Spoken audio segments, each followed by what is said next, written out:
Yazza Megatron Koli tugamba nti nobera nti subscribe like atoberenga sharing. Zari Megatron is my name. Mbezo kwene tumtambula na for each and every time mugamba nti awajobera ku Megatron tuberenga tukuwereza information in and around the world. Amuli manji gatambudde era nga onako olwaliro mu kiseera kano embeera engeri gyetambulamu sobera ndowooza omuliro gukkakanyemu. Many people have been saying more badde boogera bino na biri nga olutalo luli wakati wa team Bobi team Kyagulanyi ne eyaffe Alien Skin nga bantu boogera ebigambo bingi naye olunaku lwabadde lwaggulu Case n'akola interview wali mu diaspora omukulu gyali Canada n'abanga amukolako interview yalese abantu bangi nga bewuniikiridde abantu bangi nga emitima gikkakkanya abantu bangi nga basanyufu ate abalala nga banyiivu ebudde n'abanga ayogera ku nsonga ya Alien Skin. Remember abaddewo olutalo wakati wa team Alien Skin eno naye nga Bobi Wine tavangayo oba principal tavangayo kubeera nti ayogera ku nsonga eno naye olunaku lw'eggulo yavudde n'abanga agyogerako ekyaza okubeera nti kisanyusa pati emu ebigambo badde bingi nga beevuma beerangira naye nga ttiimu eri weevuma nga nene evuma ttiimu eri weevuma nga nene ereeta ono waavuma batukawo n'ekiseera ekigamba nti abo banaavuma Alien Skin nga naffe tuvuma Kyagulanyi abo banaavuma Champion Gudo nga naffe tuvuma Solomon Kampala kwegamba ebigambo bibadde bingi. Recently abudde video etambula omukulu madamu oba mami Bobi Kyagulanyi alina statement gyakozaawo aba speech gyakoze yalese abantu bangi nga bamuvuma. Nina interview gundi gye nataddewo wano yabadde post oba yabadde ngiyite show nga bajjo agamba nti no aba Alien Skin be bavumye Bobi era n'endaba gayi gwe bayita Omwalu Kiseka ng'avaayo era still naye alumiriza abantu ba Alien Skin nti be bavumye Bobi. So abantu ba Alien Skin tumanyira wambu bano ba Alien Skin oba beenaalemu oba abatagala Bobi Wine nti buli avuma Bobi Wine wa Alien Skin tugenda kitwala wa. So kansooke nkusomera obubaka bwa Bobi Wine oba ebigambo ebya Bobi Wine oba ebintu Bobi Wine byeyogedde ku Alien Skin bambuuziza ki kyogera ku mbeera eriwo oba ki kyogera ku Alien Skin. Kankusomere naawe owulirize matu gula wulira Megatron Koli ntandise bino bigambo bwa Bobi Wine atalabe interview eyo nga nze eyamukootinze n'aba abaddeko ku Megatron awo nina ebigambo bya Bobi Wine nabitaddeyo we naleetedde omuzaana Mariam Nagadya ngayogera ku nsonga ezo. Yavuddeyo n'agamba nti when Alien Skin came up and I got the opportunity to talk about him, I said he is a good artist and is a ghetto artist. He deserves a chance. Even us, we did a lot of mistakes, but we were given chances and we grew up. Omukulu avaayo n'agamba nti nabo back then bakolanga mistakes. I remember obuzibu I think oba I presume obuzibu bwe bwava bwali ku lutalo olwo lwali lugenda mu maaso. Alien Skin avaayo n'agamba nti nze siri muyimbi wa Firebase era Firebase asi yeyandeeta kino kyanyiza nnyo bannankyukakyuka. Remember ekivulu kiri kyali kiwedde naye nga Abitex najja ne bajjo ne bakoonaganya abantu bano whereby ebigambo byatandika okubeera nti byogerwa era jjukira nti n'ekivulu Alien Skin kyali agenda okubeera nti ayimba South Africa teyagenda nga bawagizi ba People Power bagamba tajja kugendayo olw'okuyisa mwani mu principal amaaso. Olutalo lwali lw'amaanyi. Remember back then Alien Skin yalinga akola nnyo live ng'alumba eno bano kye bagamba nti omukulu yayisa mu principal amaaso era ne bavaayo n'obukambo obw'enjawulo nga bakutte abamu ebisu amajambiya nga bagamba wajjira wano obulago tobutwala paawo. Abasinga ne bagamba nti omukulu avujjirirwa ani mu project era statement ezo Lumbe yasooka okubeera nti azireeta nako ne kayitawaawo omukulu ng'asirise ate bwe bagamba nti gayo n'amukuuma owakawala ati ali awo alina olunyamanyama nabavuna bagamba nti gayo no SFC awo era nga alina omu ku bantu abapapa abaafa nti yamutemula eba yamukuba essasi.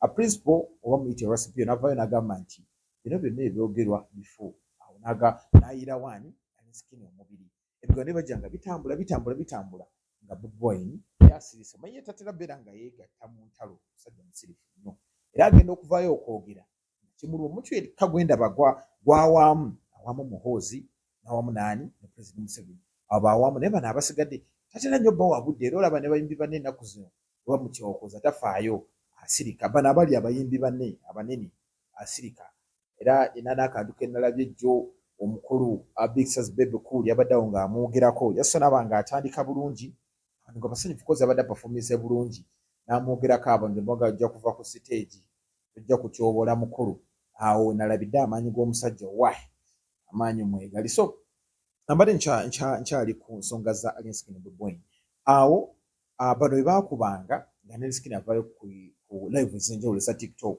nti ng'akuba bano abaana ba Nuupu ekyabanyiiza ne baba nga nabo buli kaseera bakola ki baleeta abaana ba Alienskin ne bakola ki nabo ne banyiga ne bagamba baleetera omukulu naffe tugenda kuleeta era ebivumbe badde by'amaanyi that's why olaba gundi post gye nataddeyo oba asho gye nataddeyo wano nga bajjo munyiivu alumiriza abaana baani abaana ba Alienskin okubeera nti bavumaani bavuma gundi babbi ne gundi nabyekaawo ne gayi gwe bayitawo Mulwanyisa nga still alumiriza abaana ba Alienskin nti be bavumaani be bavuma babbi naye nga byo byonna I think Bobi Wine era I believe that Bobi Wine yavidde mu kaseera akatuufu nabanga omusajja muliki talina buzibu waliwo abantu ababeyingira kino ekintu kiraba omuntu ali eyo obanga omuntu ng'obadde ogoberera ebyobufuzi oba entertainment muyinza okulumiriza abaana mu baana ba Alienskin I believe that Alienskin tasobola kuvaayo n'agamba baana omukyagulanyi mumuvume tasobolwa kuba Kyagulanyi manyiga abantu era omukolerako ensobi bwoti oba owedde remember ekivulu kino ekyali ku Freedom City ekyo kyategekebwa Abitex ne banne People Power yakola omulimu gw'amaanyi era olaba babuloga ba People Power ab'enjawulo bavaayo ne babanga ekivulu bakipeka era mujjukira bulungi ne Bobi Wine we yali akola post ku Palaso ne Alienskin yagamba nti ono waffe wa ghetto namuwaamuko kensusaawo that's why abantu bajja mu bungi remember Bobi Wine atambuddako abantu era nabino gundi zabaddemu campaign zabaddemu gavumenti yalaba nga abantu alina bangi nereetawo kali ate yasosodde mu mawanga owulira ebiseera ebyo bomu zaali zitandise okujja Bobi Wine we yalekerawo okukuba enkuŋŋaana ebyo bomu ndowooza tukyabiwulira oba Bobi Wine yagenda ne bomu oba yali yaleese ababomu simanyi ne bamugaanira okubeera nti akuba enkuŋŋaana awantu yonna gye yagenda nga akuba enkuŋŋaana yaleka basirise nga ensi yonna gitadde ku ttaka that's how big the Bobi is era nga ye wava naba nga ayogera ekintu kiwulikika abantu bangi bava n'asirika for example abantu abatandika gundi eno okuvaayo abagamba nti be batandika ekisinde kino mulimu Bajjo mulimu Fulufiga n'abalala bangi bo baddeyo ku side eri right now Bajjo yavaayo n'abanga agamba nkomyewo eno era munyiivu nnyo eri Alienskin that's why each and every time wavaayo asabika ali eno ate Fulufiga ndowooza yakivaako bwino wakola ekirungi n'amuwanamu wakola ekibi n'amuvumamu awo ye waali ndaba abantu nga Ashibaga Kato weyavideyo ne statement egamba nti wanaategeera nti omukulu ajja nkya agenda beera nga ayavula bwavuzi akola atya amukime remember abantu bonna abava ku Rastapio bali bubi tebali bulungi nalabakaawo omukyalo oyo aleka yatereeramu omukyalo oyo Catherine Kusaasira embeera yali mbi nendaba ku ono Buchamaani ow'amagulu asatu embeera yali mbi embeera ekalubiriza embeera ekalubye ku bantu embeera gwesinza okubeera nti enyiga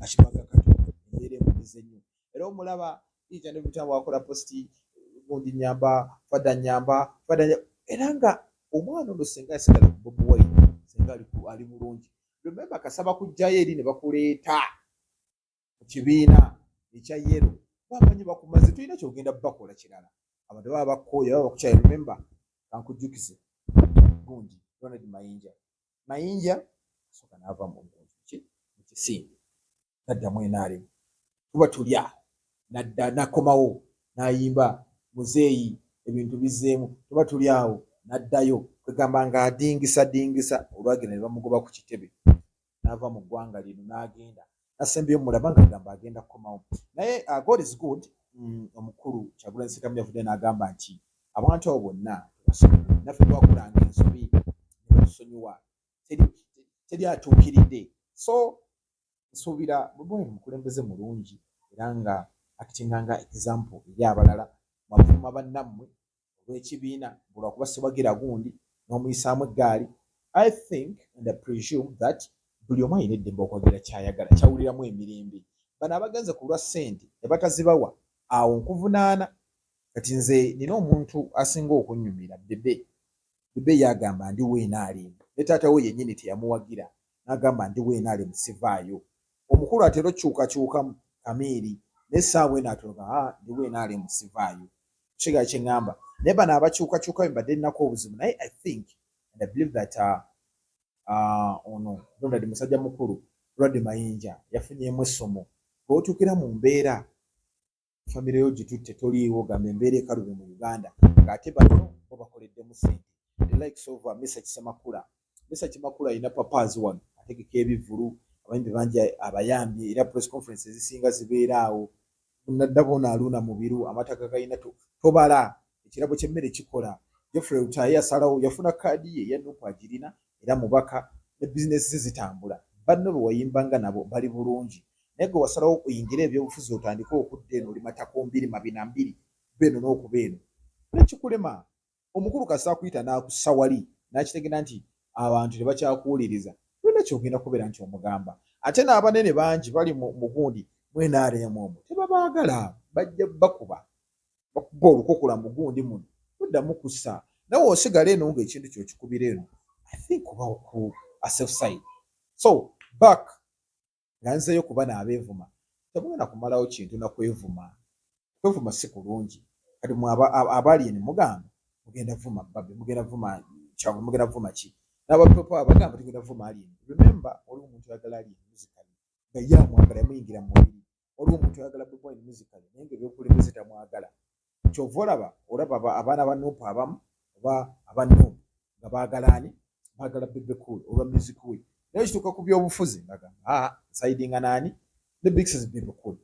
So awe tuli nga nvuddeko awo bato agent from now nga nalabyeko awo abakulu nga bagamba tujja gwekuba omuziki bonna bagwina naye I think chameleons ahead naba chameleon ayina waali awo. Ngenda leeta omukulu Nordini Ntege abeere nga atubuulira minzaani teyewunzisa teringa yambizi minzaani ze zino eza gavumenti zeekubamu sitampu awo wetuli naye nga buli omu yeepikiramu. Nalabyeko awo Bebe yabadde obagamba bandeetere ku Bobi Wine naye mukubemu abantu ne bamugoba ku stage bitabadde birungi. So ne bata eyo tugirinda. Ndabyeko ne Sheila Gashumba afulumiza footage oba CCTV camera footage ng'alaga biki ebyaliwo. Gulunedi akyawanda muliro agamba nno tugenda kwekwetuka ne Sheila saagala kummanyiira. Ndabyeko awo ne Gravity ng'agamba Gulunedi alina okwetonda ffe tulinde bulinzi